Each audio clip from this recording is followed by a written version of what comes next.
Bom, gente, mais uma vez, bom dia. Eu coloquei já a nossa aula para gravar, tá?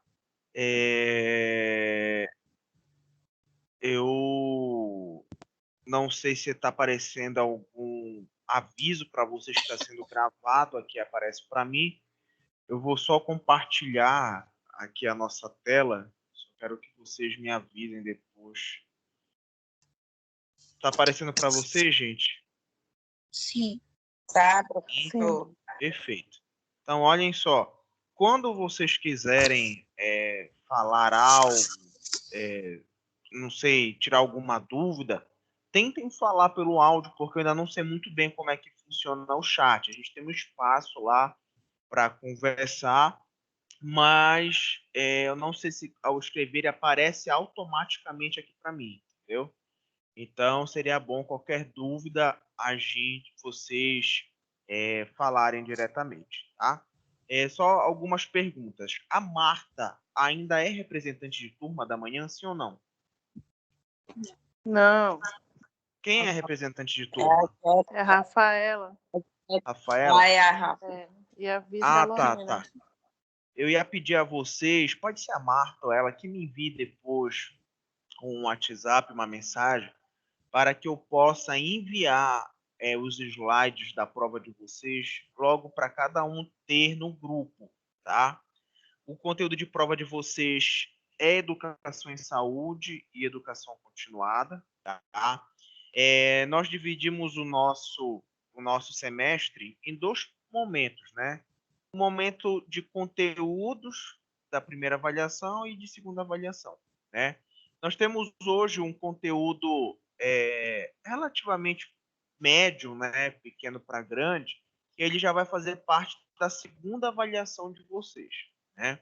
Pelo que eu percebi no calendário acadêmico, nós temos semana que vem a revisão de vocês e logo em seguida, na outra segunda-feira, nós temos a primeira avaliação de vocês via plataforma, né? Então, nós vamos aproveitar o dia de hoje, falar um pouco sobre essa questão das metodologias ativas, que é um conteúdo para a segunda avaliação de vocês. E, bom dia, de maneira geral, vou logo passar um aviso para vocês. Como muitas pessoas, às vezes, entram um pouco depois das 7h30, entre 7h40 e 7h45, coisas do tipo, vamos marcar, e não esqueço de repassar aos outros, vamos marcar a nossa revisão da semana que vem para 8 horas da manhã, tá? Como nós temos a revisão costuma ser uma coisa bem curta e direta, vai ser rápido, vamos deixar marcado para 8 horas, que dá tempo daqueles que podem estar, por exemplo, de plantão e voltaram do trabalho ou coisas do tipo, tá bom? Então, pessoal aqui presencial, tudo certo, tá? Já daqui, na outra semana já é a prova, sem ser na próxima segunda. Então, olhem só, nós vamos falar hoje sobre metodologias ativas de ensino-aprendizagem. Essa palavra talvez não seja tão antiga, ou talvez seja um conceito novo, tão velho assim para vocês, mas quando a gente falou de educação em saúde e educação continuada, e a gente pôde, por exemplo, fazer uma avaliação de como a forma como nós podemos falar com as pessoas, a forma como nós podemos levar essa informação, vai ser um grande diferencial dentro do entendimento. Então, a metodologia nada mais é do que a forma, o método escolhido para que você possa levar essa questão do aprendizado para o público em geral, seja ele uma população de alguma cidade ou bairro, ou um trabalhador dentro da área de um hospital, clínico e tudo mais. Tá? Um outro aviso que eu quero dar a vocês, antes que eu esqueça, é o seguinte: essa plataforma agora, ela nos dá a opção de baixar automaticamente a frequência de todos. Então, ao final da aula, eu aperto lá na impressão de frequência e ele já manda quem automaticamente estava presente na aula ou não, tá? Então eu falo isso para vocês também repassarem aos outros, tá? Para vocês ficarem cientes também de que o nosso aplicativo faz isso, ok? Então, vamos dar continuidade. Deixa eu só passar o slide aqui, gente, um minuto. Bom, primeira coisa, né? O que é essa... Perdão, gente. Deixa eu só voltar aqui. E saiu para mim. Só um minuto. Gente, sumiu o slide para mim. Vocês estão conseguindo ver? Sim. Vocês estão vendo esse conceito de metodologia ativa? Sim, então tá. Olha só.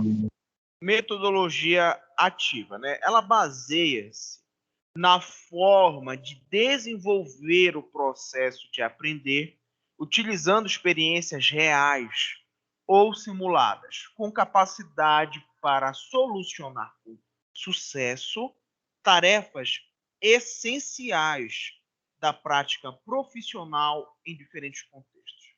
Se a gente for refletir um pouco sobre o início desse nosso conceito e falar sobre a utilização de experiências reais ou simuladas, significa dizer que a metodologia ativa, para ela poder ser essencialmente validada, essencialmente positiva para aquele que, de forma geral, necessita desse processo de aprendizado, ela precisa utilizar e se aproximar cada vez mais da realidade daquele indivíduo.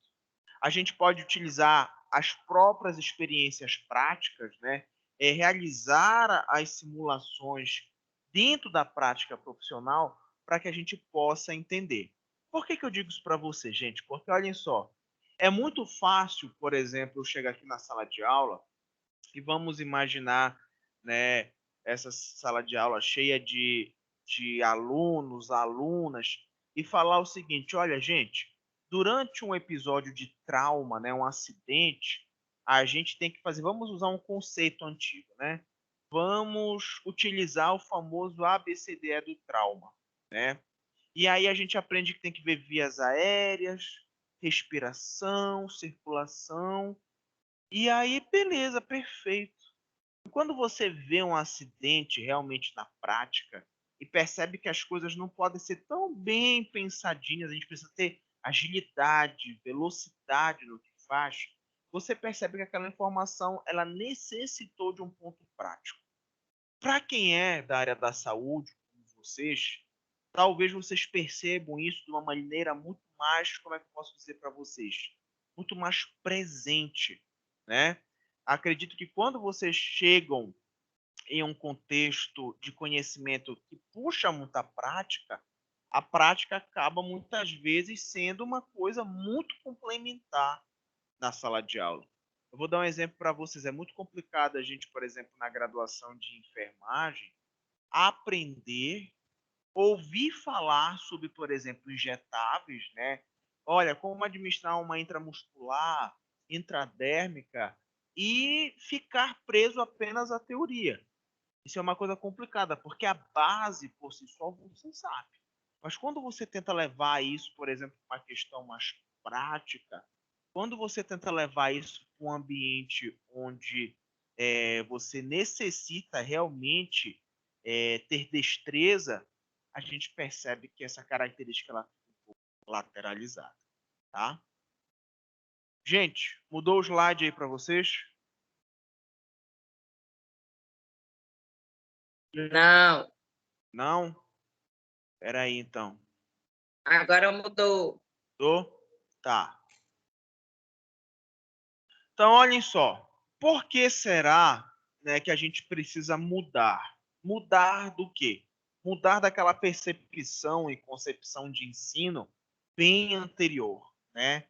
Então, por exemplo, o perfil profissional dos educadores, professores de maneira geral, que educaram, por exemplo, os pais de vocês, que educaram, por exemplo, os avós de vocês, provavelmente são um perfil que vocês estão encontrando bem diferente do que é hoje em dia.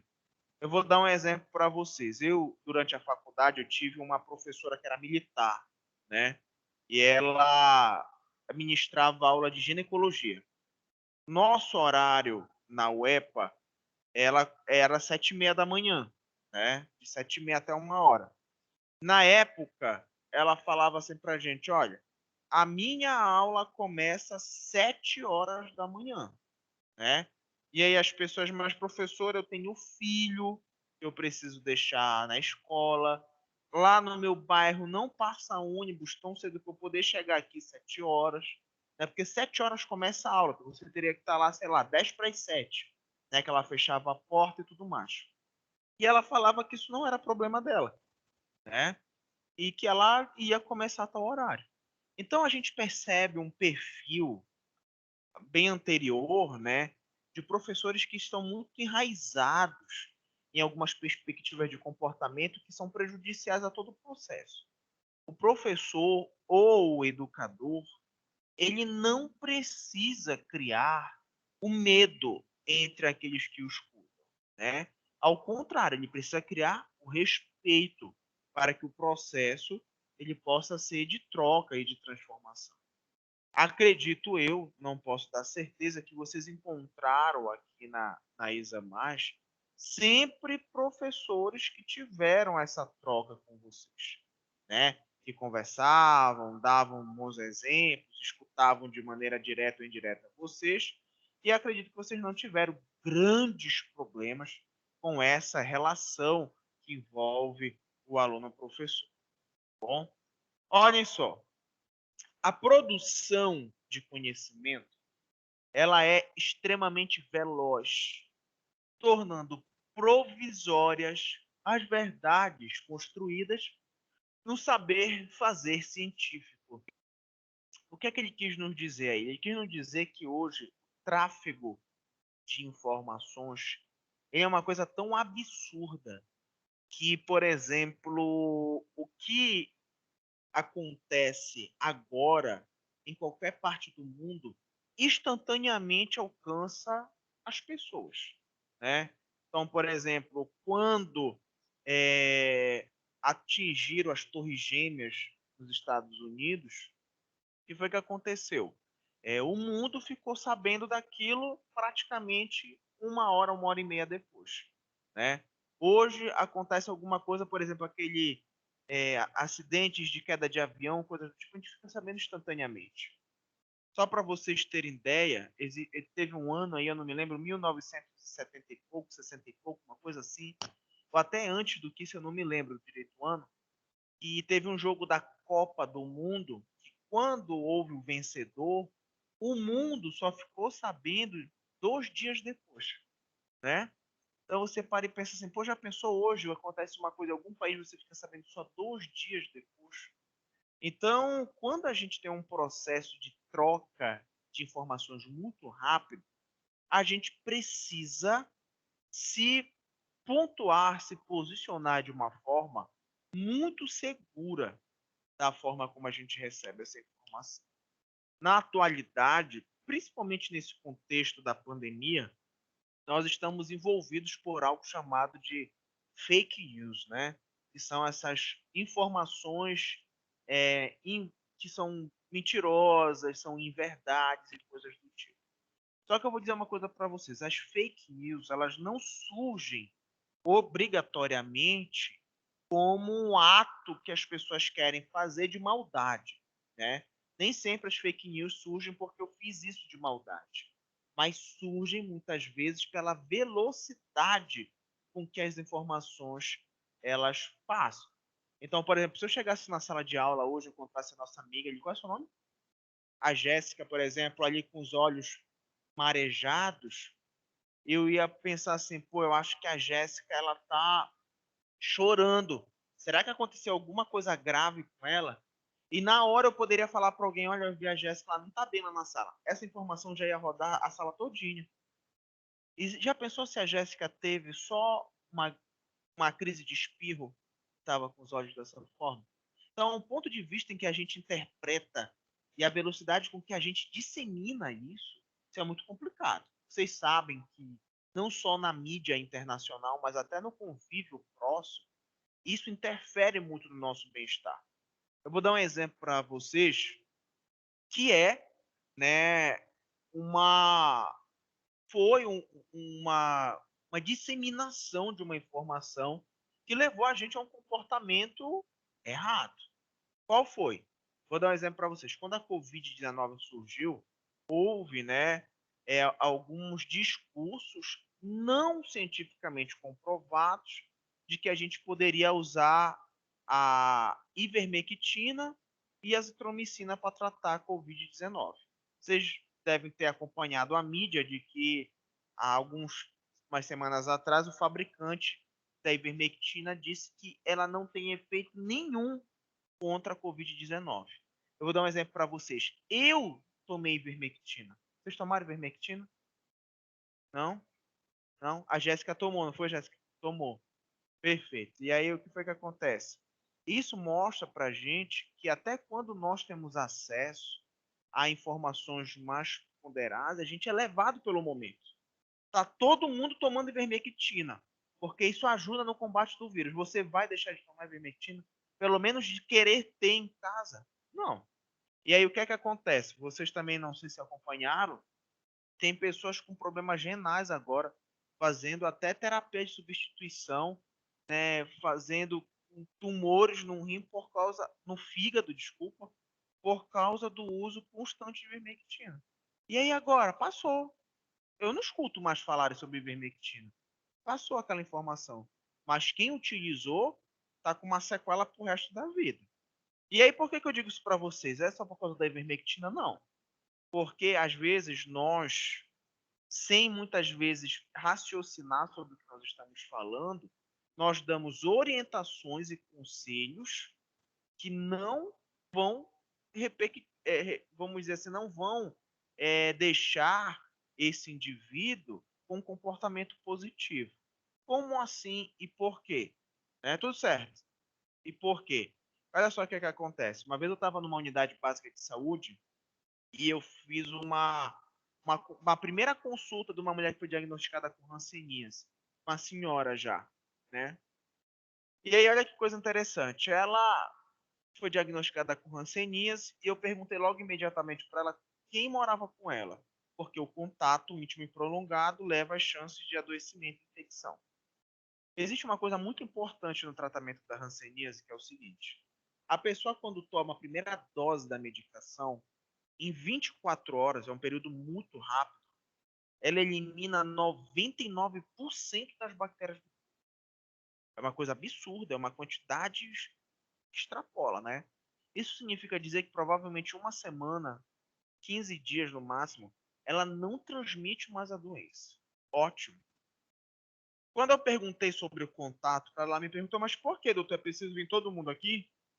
Eu falei, tem que vir todo mundo aqui porque eles podem ter o risco de ter a contaminação. Quando você é leigo, o que é que você entende? As pessoas que convivem comigo podem adoecer, né? E aí fizemos todos os trâmites. Quando ela levantou para ela ir embora, ela falou uma frase que eu escutei da porta. E ainda bem que eu escutei. Ela falou assim mesmo, sabe? É uma pena que eu não vou mais poder ver a minha neta. E aí vinha cá, o que foi que a senhora falou? Não, não posso ver mais minha neta. Porque ela vinha de um contexto histórico preconceituoso de estigmas da hanseníase, que era conhecido como lepra, onde as pessoas eram isoladas. E para ela nunca mais ia manter o contato com a neta dela. E eu percebi que eu esqueci de falar para ela sobre o tratamento que eliminava rapidamente as bactérias, que em 2 semanas ela não transmitia mais a doença. Vocês percebem como uma simples informação que eu deixei de falar ia mudar a vida dessa mulher. Essa mulher provavelmente ia falar para os filhos iam evitar o contato da neta com ela provavelmente ia ficar triste, poderia ter uma depressão, e a gente percebe como, às vezes, uma pequena informação, um pequeno conhecimento, ele pode se misturar. Quando a gente fala também que as verdades, né, elas ocorrem, o conhecimento é extremamente veloz, Isso também está associado a como nós temos acesso à tecnologia hoje em dia, né? E o pior de tudo, ou o melhor de tudo, é que tudo hoje está na internet. De maneira direta, indireta, tudo tem na internet.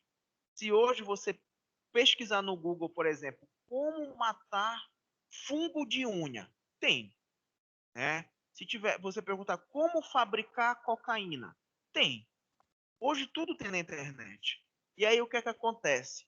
A velocidade traz para a gente uma mordomia que não é tão positiva. Então, por exemplo, às vezes o paciente está em casa, vocês estão em casa, e vocês sentem uma dor aguda entre os olhos. Vocês nunca vão, dificilmente o indivíduo ele marca uma consulta imediatamente para ir ver o problema. O que é que ele faz? Vai para a internet. Aí fala dor aguda nos olhos. Aí tem opções dos extremos. Aí está escrito lá, pode ser acúmulo de sujeira, de remela no olho. Pode ser um tumor na hipófise que está crescendo. Então, essas condições, elas não afetam apenas as pessoas que escutam. Mas eu vou dar um exemplo para vocês que acontece, por exemplo, com a minha mãe. A minha mãe tem um hábito de pegar as informações e querer difundir rapidamente, né? Então, por exemplo, ela viu no jornal hoje que se chupar laranja mata o vírus. Ela liga para as pessoas para falar isso.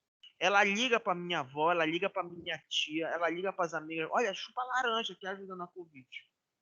E vocês percebem que não é uma regra geral, mas as pessoas que já estão acima dos 40 anos, 50 anos, elas têm uma facilidade muito grande de aderir a essas informações. A gente não, a gente costuma ser mais, não, eu acho que isso é mentira, eu acho que isso aqui é verdade. Mas eles muitas vezes não. Bom, alguma pergunta, pessoal de casa? Alguém quer falar alguma coisa, sim ou não?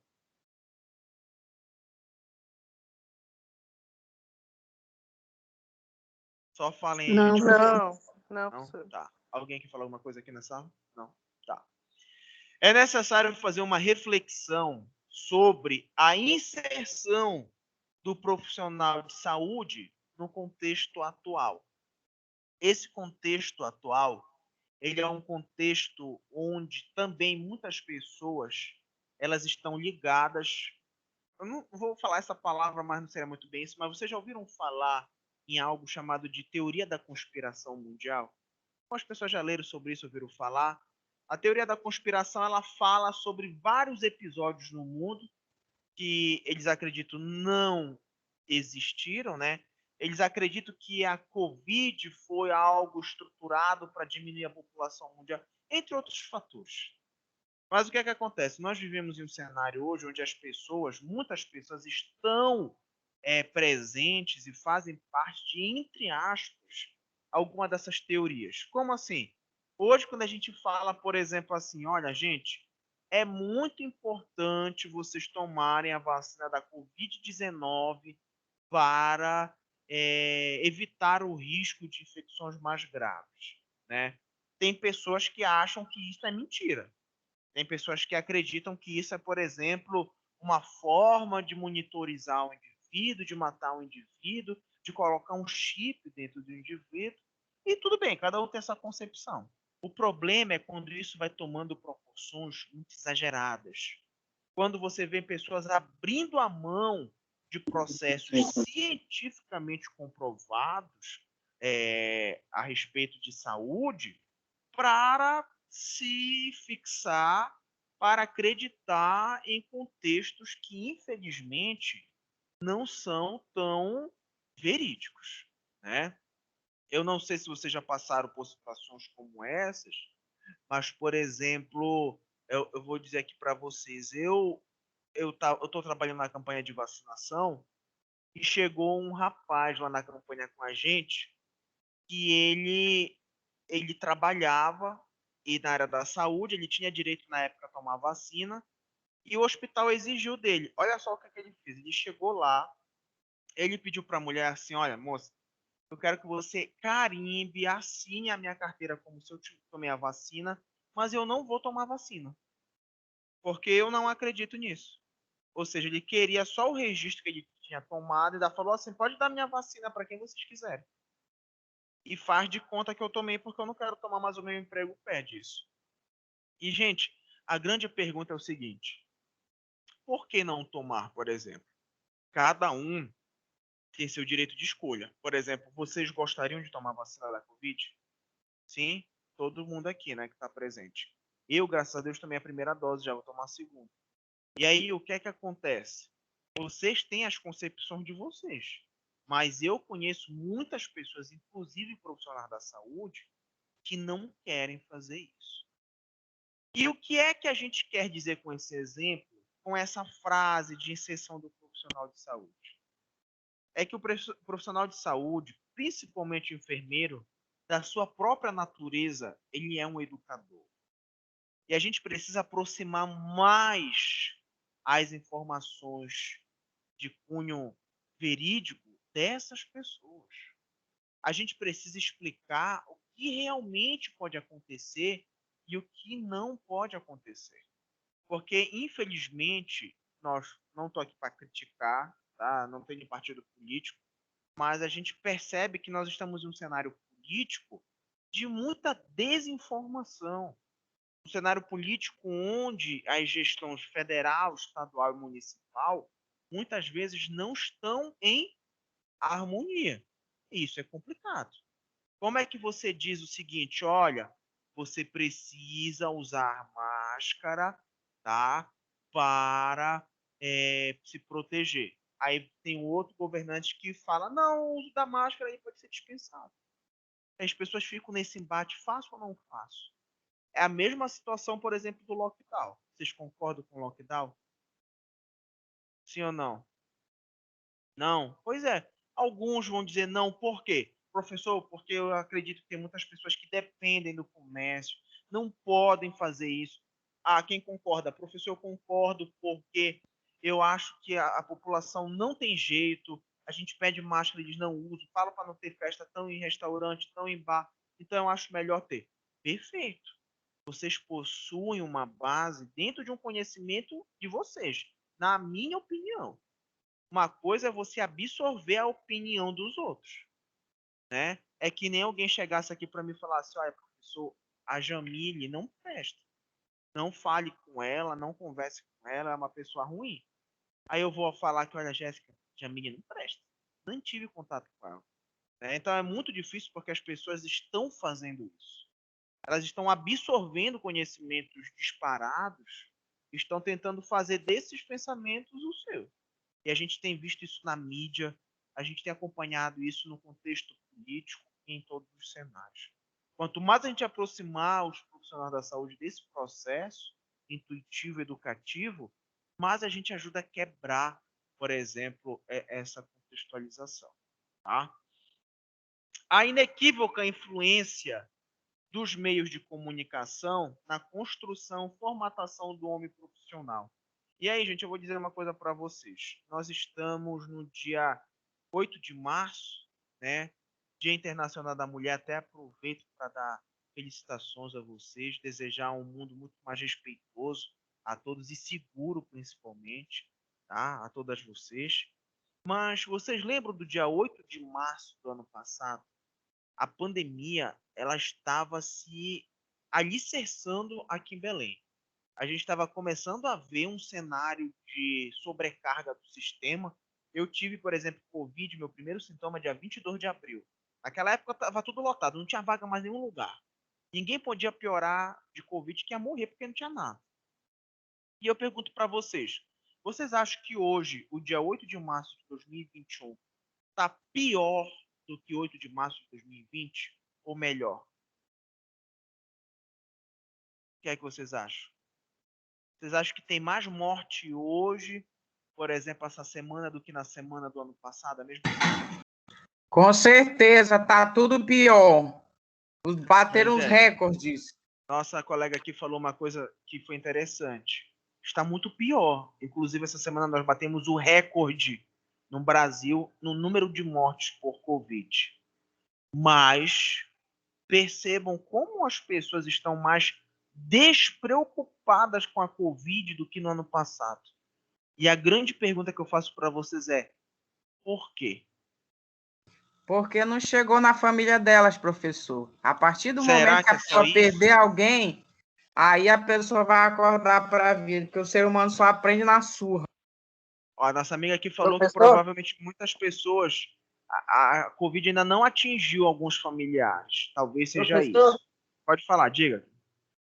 é a Lucine que está falando. Não pode Pode falar. ser também por conta do avanço da ciência em termos da vacina, as coisas. Aí a pessoa tem pensamentos de, assim, até equivocados, tipo, tá, a vacina está Uhum. chegando, eu vou ficar de boa, não vou ficar Sim. assim, despreocupado. Também, né? Olha, acabaram de falar aqui a respeito, por exemplo, do surgimento da vacina. Tem muita gente que pensa assim, pô, chegou a vacina, eu vou esperar meu momento e isso causa uma despreocupação.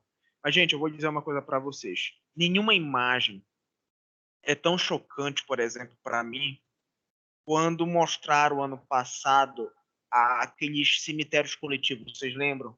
As pessoas cavando covas, covas, covas, e as pessoas simplesmente sendo jogadas lá, não tinham direito nem a um velório ou coisas do tipo. Eu vou dar uma perspectiva minha. Aquilo cria medo nas pessoas.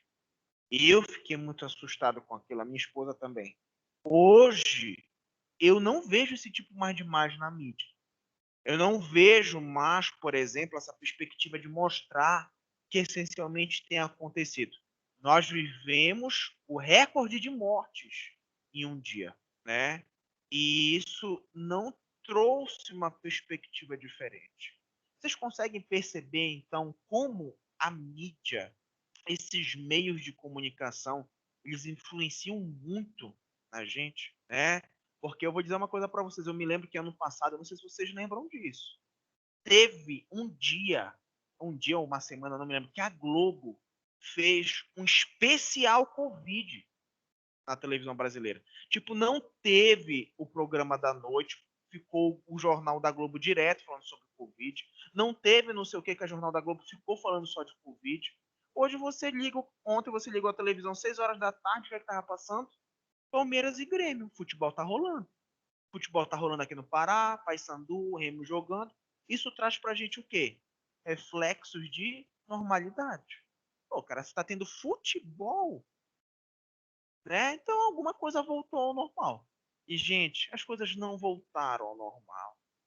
Se você tem um recorde de mortes hoje, isso é uma coisa muito pior do que há muito tempo atrás. Você está vendo, vocês devem acompanhar nas redes sociais, deve ter a página do governo, da prefeitura, que os leitos estão se esgotando. A UPA da Sacramento falou ontem que não tem mais condições de atender ninguém. Né? A Unimed está abrindo um protocolo diferente, sistema particular e público tentando colapso, né? E aí, o que é que acontece? Né? São situações que a gente precisa ponderar. Naquele momento, não estou criticando isso a Examas, porque isso não tem a ver com a Examas, isso tem a ver com toda a dinâmica de ensino, mas naquela época, todo mundo estava em casa, né? Você estava em casa, eu estava dando aula de casa, no mais tardar daqui, mas sozinho, e hoje isso não. Não estou falando da aula em si, como eu disse para vocês, não estou falando da Examas, isso é uma caracterização do governo da prefeitura. Mas não é o fato de estar aqui, é o fato de você estar no ônibus, é o fato de você estar interagindo com outras pessoas em locais desnecessários, né? Aí, isso sim, isso acaba expondo vocês de várias formas. Vou dar um exemplo para vocês, um exemplo qualquer, né? Ano passado, aqueles programas de televisão falavam muito sobre a máscara, né? Então, por exemplo, essa máscara que eu tenho é de vocês, que é uma máscara cirúrgica, que é da Jamile, da Jéssica. Eu vou dar um exemplo para vocês. Eu conheço pessoas, familiares, amigos, alunos, muita gente, né? Que simplesmente pega essa máscara, quando tira do rosto, chega em casa, pendura atrás da porta, né? Aí vai sair de novo, pega a máscara, porque tá cara a máscara, não vou gastar. Põe, passa, gente, sei lá, uma semana, passa um mês, a gente não sabe, usando a mesma máscara. Qual é a durabilidade dessa máscara? Hã? Não é 4 horas, 2 Duas horas. horas. Tem gente que tá usando ela 2 semanas. Não adianta, não tem efeito nenhum, né? Olha a nossa amiga com N95. N95 é barata? Não. Nossa amiga tá desde 2020 com essa máscara. Não tá? Não. E aí o que é que acontece? Professor, É deixa de ser complicado péssimo. a gente pensar, porque a gente adora criticar também, né? Falar, olha o outro ali, lá na frente de casa tem um dominó que só dá terceira idade lá. Ontem tinha 14 pessoas jogando dominó, né? Estavam lá na calçada, bebendo, não pode, nem ser público, nem privado, né? E eu olhando aquilo aí, eu sei lá, como é que eu faço para denunciar? E aí consegui um número, vou dar só uma dica para vocês. Liguei, aí a mulher me perguntou assim, senhor, eles estão dentro do pátio? Eu falei, agora sim, né? Ah, é porque dentro da residência das pessoas nós não podemos fazer nada. Pô, lá no decreto está escrito em ambientes privados e públicos. Então vocês percebem que até às vezes as pessoas que estão no contexto de combate são desinformadas, né? Não tem essa proatividade de agir em defesa. E quando a gente fala da nossa máscara, que é coisas até que eu faço, eu vou dar um exemplo para você. Estava conversando com um aluno um dia desses, ele falou que ele tem uma máscara dessa que ele usa para malhar. Ele vai malhar, ele sua na máscara todinha, ele guarda a máscara, no outro dia ele vai malhar, guarda a máscara, ele vai malhar e guarda a máscara, né? Então eu digo para você, gente, a máscara, ela não foi feita para você usar de qualquer forma. Ela foi feita para você usar corretamente, né? E isso acontece hoje em dia? Claro que não, gente, né? Olha essa máscara da nossa amiga que é de pano, né, de tecido, que é para usar, tirar, lavar, né? Será que todo mundo lava isso corretamente? Será que todo mundo faz esse tipo de limpeza? Tem gente que tira, coloca no sol, só, né? Faz algumas situações, mas cada um tem um comportamento relacionado. Meios de comunicação, como a gente estava falando, não são coisas ruins na nossa vida. Ao contrário, são métodos informativos. Mas nós precisamos entender que eles não podem, né, doutrinar o nosso comportamento, né? Então, por exemplo, por mais que tudo esteja tão aberto, eu conheço pessoas que ainda estão extremamente assustadas com a pandemia, né? Tem gente que chega, por exemplo, eu vejo no supermercado Estou acompanhando. e, gente, só desliguei o microfone, eu não sei se vocês estão falando coisa da aula, tá? Chego no supermercado que eu vejo que as pessoas estão com luva, máscara, já vi gente com propé, pega o álcool, põe na máscara, pega um produto, limpa, põe no carrinho, entendeu? Aí tem gente que olha, né, e fala assim, ah, cara, é doido, né? O cara não é doido. Provavelmente aquela pessoa perdeu alguém e sabe o que realmente o Covid faz, né? E aí a gente tá lá, às vezes, assim, eu me lembro que olha, antigamente, a minha esposa sempre teve o hábito, quando a gente chegava no supermercado, de falar, vamos lavar isso aqui, lavar lata, lavar produto, porque já é um ambiente sujo, né? Muitas vezes lata passa rato no supermercado, e a gente sempre fez isso. Mas, por exemplo, tem gente que fez durante a pandemia, passava um álcool lá no produto, agora que melhorou, nem se preocupa muito com isso, não. Pega o produto, guarda no armário, guarda na geladeira, realmente a gente percebe uma descontinuidade, né, nas ações de prevenção. Olhem só, a configuração de uma nova modalidade de organização. As sociedades de controle, o que torna necessário a adoção de uma postura crítica sobre a inscrição do sujeito no mundo. O que é que ele quis dizer com isso, gente? Olhem só. Quando a gente fala sobre comportamento, que a gente está falando sobre educação em saúde, educação continuada, e a gente quer se aproximar do indivíduo, o que é que acontece? Ele quis dizer aqui que as pessoas, elas naturalmente vão seguir grupos sociais tidos como sociedades de controle. O que é isso? São comportamentos que vão servir como base para o comportamento de outras pessoas. Vou dar um exemplo, tá? Não seria só isso, mas um exemplo. Se hoje a sociedade ela acha que a mulher precisa usar cabelo liso, existem muitas mulheres que vão usar o cabelo liso porque midiaticamente, socialmente se acha bonito, né? E aí, por exemplo, vou falar assim, bom, eu quero o meu cabelo caracolado, mas felizmente eu acho que eu vou alisar. Isso é um comportamento, por exemplo, relacionado a essa sociedade. Isso ocorre só por causa, por exemplo, de estética? Não. Isso ocorre por vários motivos. Então, eu vou dar um exemplo para vocês. Eu conheço pessoas que começaram a fumar, que achavam bonito. Falava, não. A minha avó falava, porque antigamente era muito bonito, a mulher usava aquele negócio de cigarro. Era uma coisa, olha, chique. E a chiqueza, né? Matando pessoas todos os dias no Brasil, né? Tem pessoas que, por exemplo, não, eu gosto de sair para beber todo dia porque meus amigos fazem. Então, essa busca, muitas vezes, que as pessoas têm, que levam elas ao adoecimento, que é o que acontece, nem sempre é um comportamento de escolha própria de fazer. É um comportamento, muitas vezes, adotado por outros. É que nem eu vou dar um exemplo para vocês. Vocês conhecem aqui só tem mulheres, né? Na plataforma, mas às vezes a mulher ela começa com um relacionamento e aí ela conhece um cara e o cara fala pra ela, olha, vamos ter relação sem proteção. A mulher não gosta disso. Fala pra ele, olha, eu não acho que tal. Não, mas olha, é porque tu tá perto, tá perto. Não, mas é porque a gente não eu é não sei o que tá. E a mulher às vezes cede.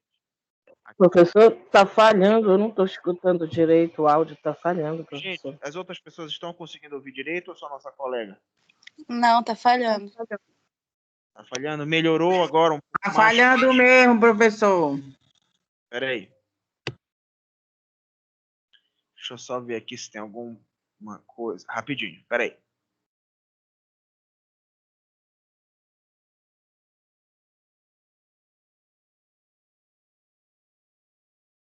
Oi, gente, estão me ouvindo agora? Sim, melhorou. Melhorou? Sim. Tá, perfeito. Então, deixa eu voltar aqui para o nosso slide. Estão conseguindo ver o slide de novo? Sim, tá Sim. vendo. Sim. Sim, perfeito. Então, voltando ao exemplo, e às vezes a mulher acaba cedendo por uma questão de interferência de uma outra pessoa, não quer fazer aquilo, o cara não é verdadeiro com ela, acaba contaminando ela, e aí o que é que acontece? Você percebe um processo saúde-doença atribuído justamente a uma questão de uma outra pessoa. Isso poderia ser evitado caso vocês tivessem seguido com essa concepção muito mais, né, segura, tipo, não, acredito que realmente precisa ser assim e tudo mais, tá bom? Vou passar aqui os slides, qualquer pergunta é só falar, tá? Olhem só, aqui a gente acaba se pontuando, avaliando, na verdade, que, por exemplo, nós temos uma diferença onde nós chamamos sobre pedagogia e andragogia, né? O que é que acontece? A pedagogia, elas nos direcionam a um conceito que, olha, historicamente nós conhecemos. É importante a gente prestar atenção nesse quadro, porque com certeza ele vai cair na segunda avaliação de vocês. É algo que vai, logicamente, pedir muito do conhecimento de vocês. Então, a pedagogia, ela já é... Gente, só desliguem aí o microfone de vocês, por favor, que está chiado. A pedagogia, gente, ela é aquele conhecimento básico do processo de ensino-aprendizagem que nós já conhecemos. Já a andragogia, ela é justamente a nova etapa que nós queremos. Ela é a relação entre professor e aluno ou educador-indivíduo que nós gostaríamos. Mas vamos falar aqui dos exemplos que envolvem essa diferença entre a pedagogia e andragogia? Primeira característica, relação professor-aluno, ou o que nós chamamos de relação, né, entre educador e indivíduo, tá? Na pedagogia, o professor, ele é o centro das ações. Ele decide o que ensinar, como ensinar e avalia a aprendizagem. Vou dar um exemplo para vocês que estão na plataforma ou estão presencialmente. Na faculdade, vocês já tiveram algum professor um pouco mais ríspido, que talvez não escutasse vocês de uma maneira muito amigável? Sim ou não? Não? Já? Pois é, umas colegas aqui falaram que sim, outras que não. O que é importante a gente falar? Percebam que isso não é uma coisa antiga, porque a pedagogia ainda é um conceito, né, que nos rodeia de uma maneira, de forma direta ou indireta. Mas olhem só na andragogia, como é que funciona. A aprendizagem, ela adquire uma característica mais centrada no aluno, na independência e na autogestão da aprendizagem. O que é que significa dizer isso? É que muitas vezes a gente precisa condicionar o aluno a poder se inserir no contexto da discussão, ou o indivíduo se inserir no contexto que a gente está passando. Então, vocês percebem que muitas vezes durante as nossas aulas, eu pergunto para vocês, vocês já passaram por isso? Né? Como foi isso para vocês? Porque quando a gente consegue exemplificar e interpretar a nossa condição, isso se torna muito mais prático dentro do processo de adquirir aquele conhecimento. Em relação às razões da aprendizagem, nós chamamos dessa forma, na pedagogia, crianças ou adultos devem aprender o que a sociedade espera que saibam, seguindo um currículo padronizado. Vou dar um exemplo para vocês. Todo mundo aprendeu fração aqui na escola? Aprendeu. Aprender fração é importante? Muito importante. Vocês aprenderam aqui multiplicação? Aprenderam. Isso é importante? É importante. Vocês aprenderam português? É importante? É importante. Mas quantas coisas vocês aprenderam que talvez isso não seja tão presente na vida de vocês? Vocês conseguem lembrar, não conseguem pensar em alguns conteúdos aí programáticos que envolveram? Por exemplo, dentro da química, né, dentro talvez da biologia, talvez da física, da própria matemática, vocês aprenderam coisas que vocês pensam assim, ó, professor, eu realmente sei que é uma coisa interessante, mas eu nunca usei e provavelmente eu vou morrer sem usar, né? E por que ensinar isso? Aí olhem só o que é que a andragogia nos diz. As pessoas aprendem que realmente precisa saber. É uma aprendizagem para aplicação prática na vida diária. Vocês sabem o que é que a andragogia ela quer valorizar? Ela quer valorizar o que você quer aprender, o que você tem como positivo dentro do aprendizado. Então, Professor, o olha, quadro não pode aparece falar. pra gente. Oi? O quadro não está aparecendo para mim. Não, gente, o No quadro está slide. aparecendo para os outros. O senhor Professor, está tá falando para parado mim. no quadro para que mudar só. Para que mudar? Então, peraí. Sim. Não era isso. Peraí. Só um minuto. Agora apareceu? Sim, pedagogia e Sim. andragogia. Pois é, a gente está Deu, aqui, olha, nessa linha aqui, razões de aprendizagem, tá? Lá onde está escrito andragogia, pessoas aprendem o que realmente precisam saber, aprendizagem para aplicação prática na vida diária. Então, gente, olhem só, o que é que significa dizer isso? É uma valorização daquilo que vocês acham que é importante para a formação de vocês. Então, por exemplo, se qualquer uma de vocês não tivesse, por exemplo, na enfermagem, vocês conseguem pensar uma área que vocês gostariam muito de atuar? Conseguem? Tu, Jamie, tu queria ser o quê? Qualquer coisa. Queria ser cantora, atriz, modelo, sei lá. Queria ser o quê? Cinema. Tá, e por que será que a Jamile não fez cinema? Ah, professor, porque é difícil, porque a minha família não deixou, porque eu acredito que fazer enfermagem ia me trazer mais rendimento. Ou seja, ela foi levada a escolher algo dentro de uma capacidade padronizada. Você, Baixinha, o que é que tu ia querer ser se tu não fosse enfermeira? Fazer o quê? Queria ser comerciária lá em breves. Então, gente, o que é que acontece? Cada um tem seus próprios sonhos e todos nós teremos o direito de aprender, por exemplo, o que não é cabível. Vou dar um exemplo para vocês. Eu sempre gostei muito dessas coisas do universo, do espaço, né? Sou enfermeiro e sou professor. Mas eu, por exemplo, sempre estudei muito de maneira adjacente isso. Mas se, por exemplo, lá na minha época de faculdade, escola, eu pensasse em ser um estudioso dessa área, provavelmente eu ia enfrentar muitos preconceitos. Não, cara, não faz isso, olha, é difícil. E a gente tem que entender que a sociedade tem construído isso muito de forma, como é que eu posso falar para vocês, preconceituosa. Tá rolando no Facebook desde anteontem, não sei se vocês já viram, uma tabela de valores de salários lá da prefeitura de Goiás, se não me engano, Goiânia. Vocês viram isso? Que o salário do enfermeiro, 8 mil e pouco, não sei quantos mil. Plantão do médico, 24 horas, 15 mil reais. Todo mundo, é um sonho trabalhar lá. Gente, a questão não é o sonho. A questão é concretizar isso entre todos, né?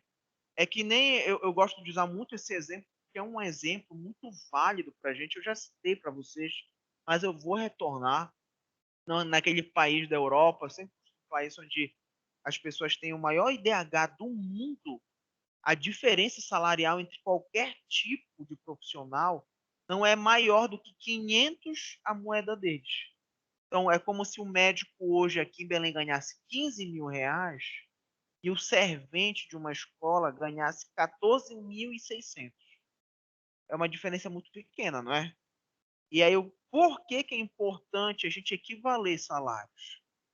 Porque isso nos mostra que qualquer função ela pode ser adotada pelo indivíduo, sem haver preconceito, sem haver discriminação. Mas, professor, eu que estudei, me graduei, pós-graduei, por exemplo, o senhor acha justo eu ganhar a mesma coisa de uma pessoa que tem só o ensino médio completo? Isso é um olhar de uma sociedade capitalista. Falar sobre justiça não é falar sobre porque eu ganho mais, eu quero ver o outro na miséria e já que eu posso ser rico, eu quero ser rico. É uma característica de tentar trazer a igualdade dentro dessa perspectiva. Você quer, porque eu vou dizer uma coisa para vocês. Vocês querem acabar a faculdade? Quero, porque o meu sonho é enfermagem. Vai lá. Quando você lida com um sonho próprio, meu sonho era fazer mestrado e doutorado.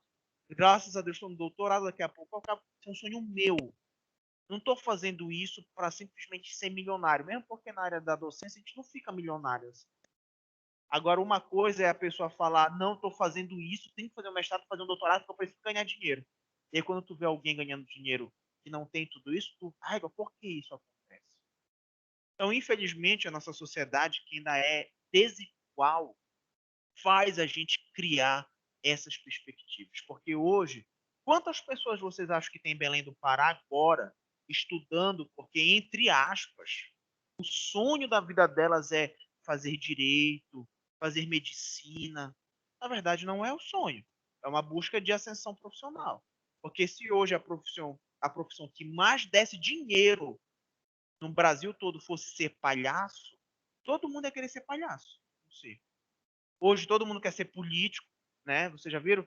Cara, abre eleição para deputado, vereador, é Deus e o mundo. Gente que a gente nunca viu na vida querendo ser vereador porque quer ganhar aqueles mil e poucos reais. Não é verdade? Vamos lá, gente. O slide está parecendo normal ainda, né? Para vocês? Tá sim. Perfeito. Então, olhem só. Vamos falar agora sobre a experiência do aluno, né?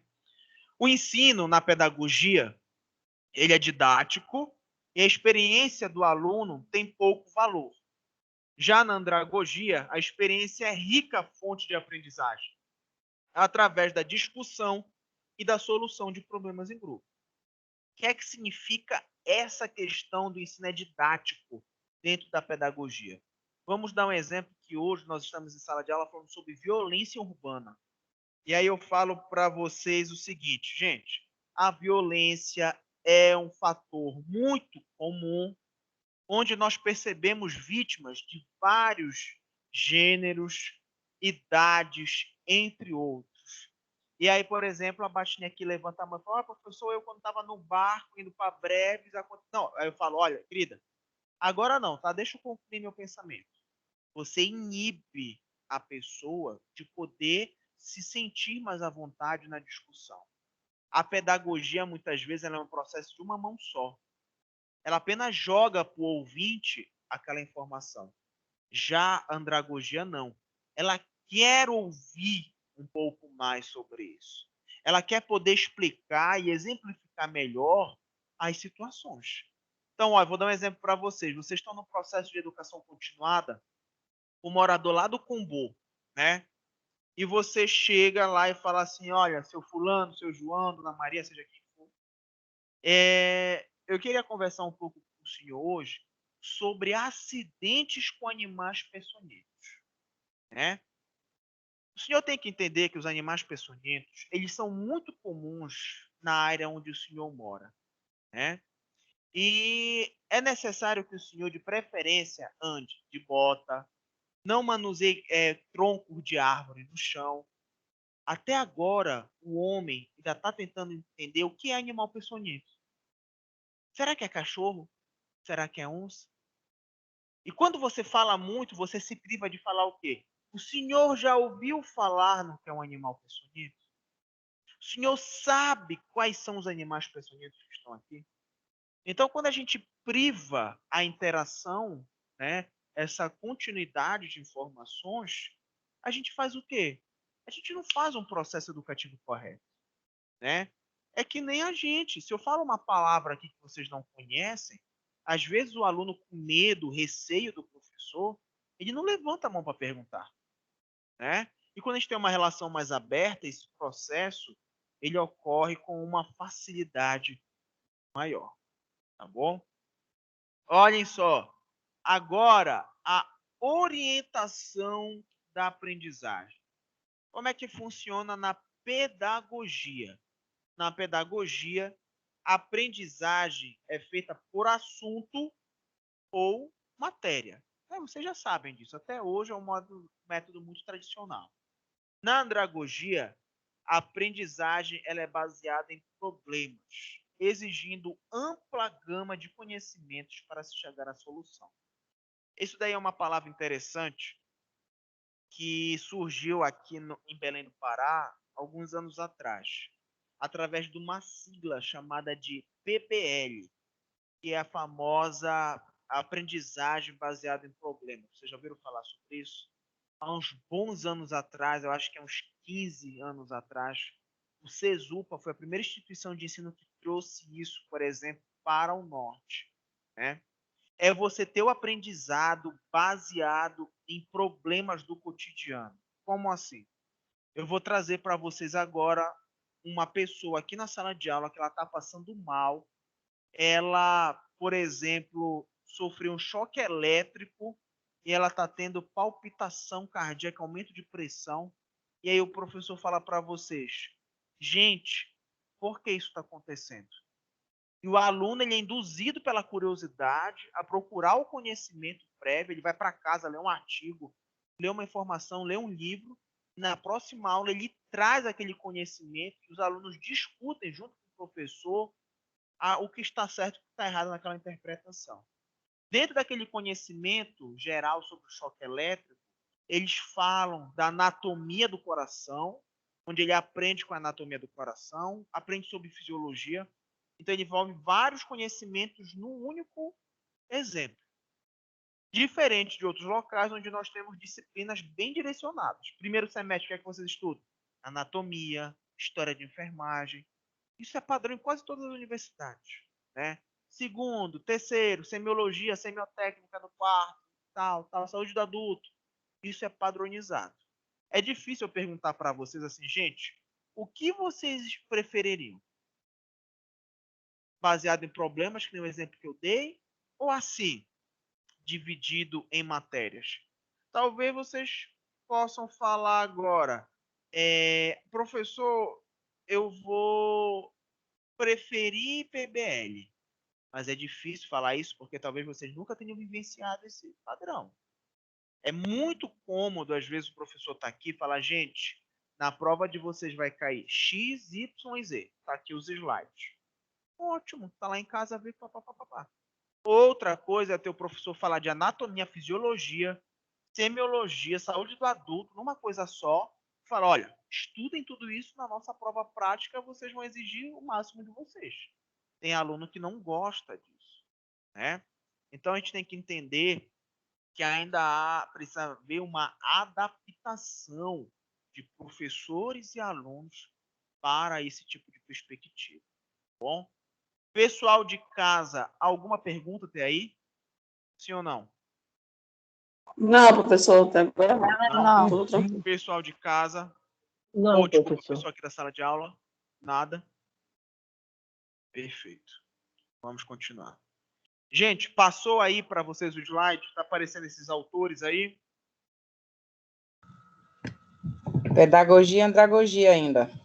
Ainda não está Isso. escrito papel da educação, bases cognitivas? Não. Não. Ainda Não, Tá no peraí. anterior. Apareceu agora? Agora tá. Agora sim. Perfeito. Já. Então, olhem só, gente. Aqui Para mim nós ainda temos... Oi? de andragogia ainda permanece. Não sei por Ainda está em andragogia? Não está aparecendo papel da educação, bases cognitivas? Para mim não. O meu sim. Isso é O meu normal. sim. Áudio. Educação, tá, professor? Tá, eu acho que no seu que não apareceu Agora ainda, mudou. vai aparecer. Agora Tá mudou. bom? Tá, Tá. perfeito. Já Então, apareceu. gente, olha Já. só. Aqui nós temos alguns autores muito conhecidos dentro dessa discussão que envolve essa questão de pedagogia, andragogia e até a troca de conhecimentos como um todo, tá? O primeiro deles foi Dewey, que falou que a experiência educativa ela é reflexiva, resultando em novos conhecimentos. O que é que ela quer dizer que a experiência educativa é reflexiva? Que nós podemos fazer a diferença dentro do nosso processo de aprendizagem. Então, vou fazer uma pergunta para vocês. Gente, o que foi que vocês já estudaram que vocês acham que vocês ainda são muito fragilizados nesse tempo? O que é que vocês acham? Nada? Todo mundo aqui tá. Vocês já estudaram a passar sonda? Todo mundo aqui se sente seguro a passar sonda, pegar acesso. Vocês já estudaram o desequilíbrio ácido básico aqui, equilíbrio hidroeletrolítico? Vocês se sentem já à vontade para fazer isso no paciente? Por que eu chamo a atenção disso de vocês? Porque provavelmente alguns de vocês se sentem fragilizados nisso. Vocês estão no nono semestre, né? Nono semestre. E vocês têm mais um semestre para se formar. E aí, o que é que vai acontecer? Vocês vão se formar sem saber passar sonda, pegar acesso, sem fazer equilíbrio hidroeletrolítico. O que é que as pessoas fazem muitas vezes quando tem essas necessidades? Elas buscam de maneira autônoma entender, porque isso vai servir para a vida de vocês. Então, ele diz que a experiência educativa, ela nem sempre é positiva.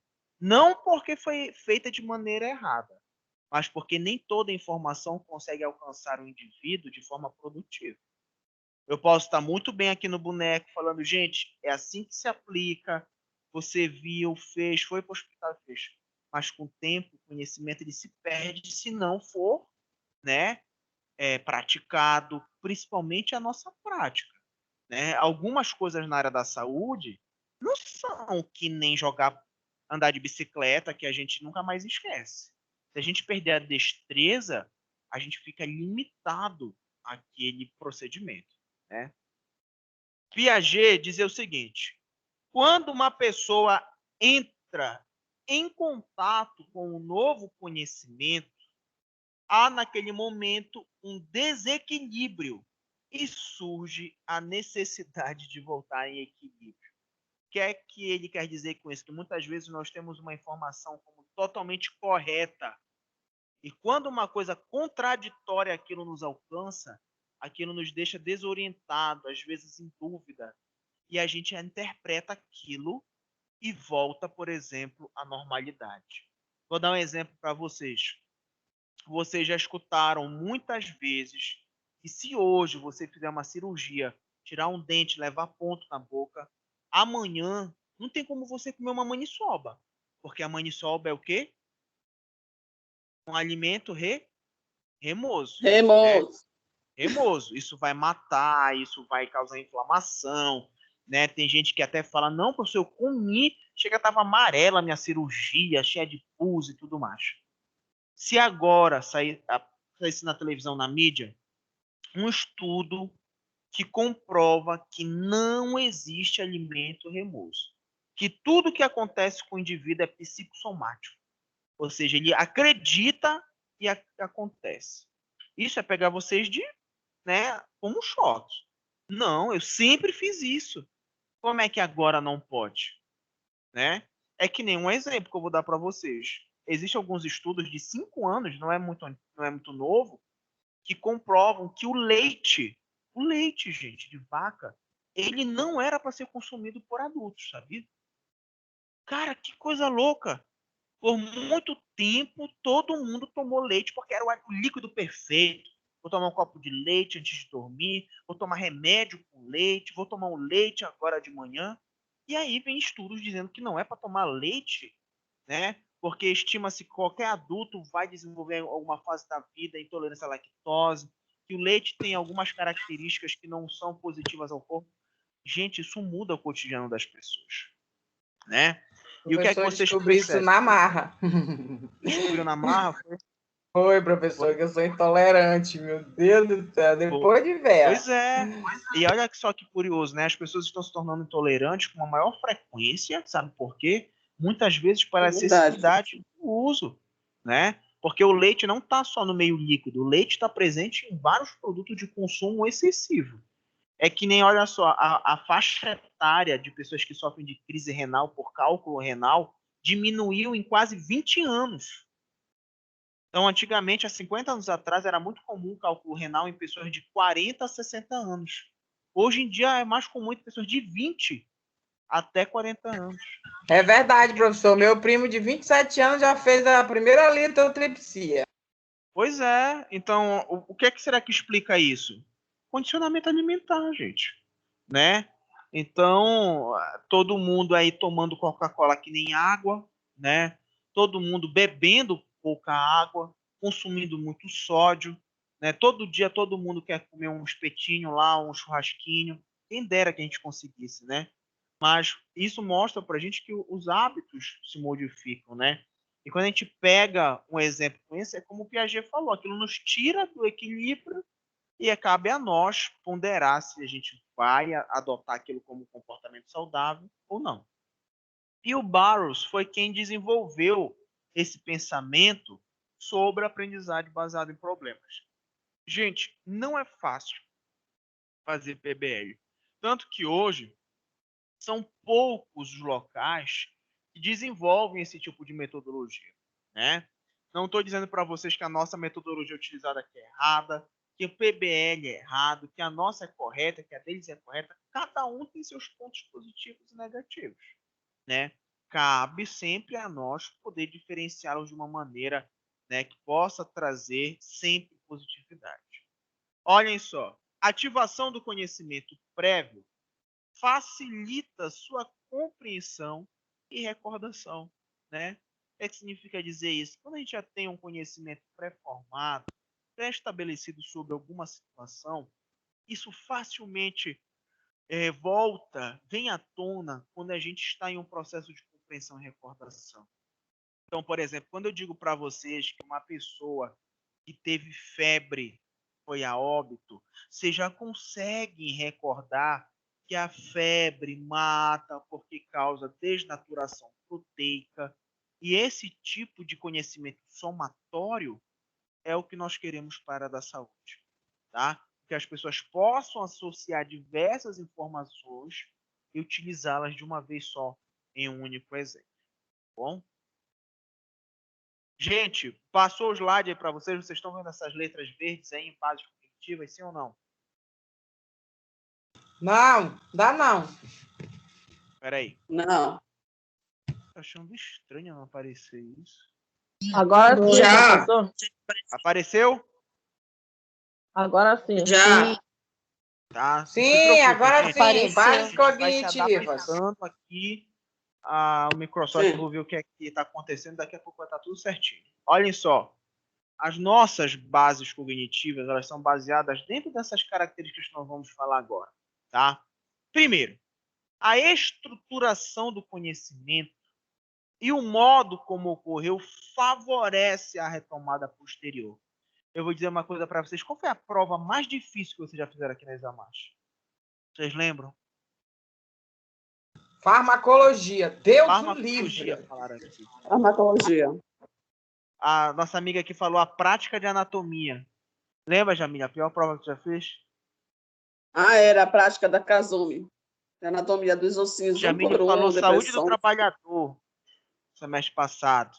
E aí eu vou dizer uma coisa para vocês. Vamos imaginar da prática de anatomia, farmacologia que a nossa amiga falou. Vocês estudaram muito para essa prova? Estudou bastante? Estudou, minha amiga, muito para farmacologia? Sim. Muito, Agora, deixa eu te fazer uma professor. Pense, pergunta. para mim foi a mais E- difícil. O que vocês lembram dessa prova hoje em dia? Vocês lembram do conteúdo que vocês estudaram? Com certeza. Farmacologia, farmacodinâmica, Esse é de mentira, que você não lembra mais farmacocinética. nada de farmacologia. Eu lembro, caramba. Nossa amiga aqui na sala também falou que não lembra mais de praticamente quase nada. Por quê? Eu lembro sim, mano. Farmacodinâmica, farmacocinética. Não lembra? A estruturação, muitas vezes, ela ocorre de maneira obrigatória, né? É algo que o cérebro ele não tem a capacidade de entender como importante para guardar. Ele quer apenas tentar decorar, guardar momentaneamente para uma função. Vocês leem, às vezes, um parágrafo que leva 1 hora para entrar na cabeça de vocês. Né? Principalmente farmacologia, por exemplo, como se fala de Aines, Dales e não sei o que, aquilo parece que é impossível. Né? Mas como é que pode, cara, a gente escutar uma fofoca e lembrar pro resto da vida? Como é que pode a gente escutar uma música e sair cantando direto? Nunca esquecer. Como é que a gente lembra de tudo que aconteceu? Eu perguntasse para vocês, gente, vocês lembram quem votou em quem ontem no paredão do Big Brother? Lembro, professor. Fulano votou em tal, fulana votou em tal. Como é que não se lembra de um conhecimento que é tão específico, uma coisa que tirou tanto sono de vocês? Porque isso tudo tem a ver com a forma com que ele é explanado e como aquilo tem significância para a gente. Oi? Né? E aí o que é que acontece? Tá Por exemplo, tá falhando? Vocês estão me ouvindo agora, gente, melhor? Para mim Sim. não tá falhando. Sim, perfeito. Então, olhem só, isso também tem a ver com o que a gente entende como melhor para a gente, né? Por exemplo, eu sempre gostei muito de obstetrícia, doenças transmissíveis, então eu tenho uma maior facilidade com esses assuntos. Vocês devem ter as preferências. Saúde da mulher, anatomia, né? Ou farmacologia para nossa colega, não sei. E aí isso vai nos mostrando que nós vamos sempre peneirar muito o que nos é dito. E a gente vai escolher muito bem aquilo. Escolher não, o cérebro vai escolher o que aprendeu ou não. A elaboração feita durante o aprendizado facilita o armazenamento e a recuperação das informações. O material exposto para vocês, as formas de prática, a forma de interação da teoria, tudo isso ajuda o indivíduo, ou vocês, no caso, alunos, a entender melhor, a interpretar melhor aquilo que é dito. Não tem como, eu vou dar um exemplo para vocês, na minha época da faculdade, gente, infelizmente, eu tive um professor que ele sofreu um AVC, e ele se recuperou, ele teve o AVC antes de dar aula para a nossa turma, e quando ele ia dar aula, ele teve uma paralisia do lado do corpo. Então, o olho dele era fechado, ele puxava o olho e pregava com uma durex, né, para segurar o olho aberto. Né? E ele tinha dificuldades na fala, ele era uma pessoa ainda muito arcaica. Eu não sei se vocês lembram disso, ele usava uma folha transparente que a gente colocava num projetor de luz que refletia na parede. Vocês lembram disso? Não é da época de Com vocês? certeza, transparência, professor. Transparência, isso mesmo. Gente, Só isso o é Precisava gatinho. fazer muita cola daquilo. poxa, gente, aquilo ali era muito complicado, né? A interação dele com os alunos era muito complicada. E ninguém conseguia prestar atenção. Só que o que, que ele fazia? Ele sempre usava, ele já estava há uns 10, 15 anos na UEP, ele usava a mesma prova todo semestre. Então, cada semestre que passava, a gente pegava a prova, todo mundo passava com 10, mas ninguém aprendia nada. Ele era professor de bioquímica. E aí a gente se pergunta, né, do que valeu? Né? Realmente era uma coisa que a gente não tem como. Eu era o único que estudava praticamente quase, eu e mais uma colega. Porque a nossa turma era de 14 alunos só, né? A maioria das pessoas não tinham, queriam fazer outras coisas mais importantes, então preferiam realmente estudar só aquela prova, é um ato de coragem, né? Ficar confiante que ele vai passar a mesma prova, estudar só aquela prova, tá? Pistas contextuais ativam o conhecimento e o tornam disponível, né? O que são pistas contextuais? Envolver os exemplos do cotidiano, do dia a dia que nós temos, para poder entender melhor o conhecimento que nos é passado, né? Então, por exemplo, quando a gente fala de algum assunto, por exemplo, deixa eu falar para vocês aqui, ver um exemplo importante. Quando a gente fala sobre violência contra a mulher, a gente fala de vários exemplos, né? A gente fala sobre a violência física, a violência verbal. E eu pergunto para vocês, ainda acontece muita violência contra a mulher? Claro que acontece, né? O que é uma pista para vocês terem certeza de que ainda acontece muita violência contra a mulher? Vou dar alguns exemplos. A mídia, o relato de outras amigas de vocês que já passaram por isso, as chamativas da televisão que falam sobre um homicídio de alguma mulher. Então você tem várias pistas que mostram para você, né, fazem você refletir melhor sobre aquele conhecimento, tá bom? A motivação genuína, ela é essencial para aprender, né? Ó, vou dar um exemplo para vocês. A minha esposa, por exemplo, quando eu namorava com ela, né, ela adorava bolo, adorava comer uma torta, bolo. Eu nunca tinha feito um bolo na vida, né? E uma vez eu pensei em fazer um bolo para ela. Nunca tinha feito um bolo na vida. Eu comprei uma forma em forma de coração para fazer bolo. Li, aprendi, fiz e acertei. A minha motivação foi genuína? Claro. Quando a gente faz aquilo com o maior ânimo possível de interesse, nós somos praticamente perfeccionistas. Agora, se eu falasse para vocês, gente, estudem que amanhã a gente vai fazer um teste. Pô, cara, isso tira o sossego de vocês. É doido? Não. Não quero, não vou. Aí, às vezes, você precisa pintar o seu quarto. Tem a tinta, mas não tem dinheiro para pagar o pintor. Vou no YouTube, vou aprender como fazer. Ou seja, a motivação é genuína. E seria muito interessante se o nosso conhecimento como um todo ele fosse genuíno. Tá bom? Gente, há alguma pergunta, pessoal que está em casa? Pessoal da sala de aula, sim ou não? Não. Não? Então, olhem só, Não, aqui na professor. 18 pessoas aqui na plataforma, é um recorde, né? Quero saber por que tanta gente aqui online hoje, hein?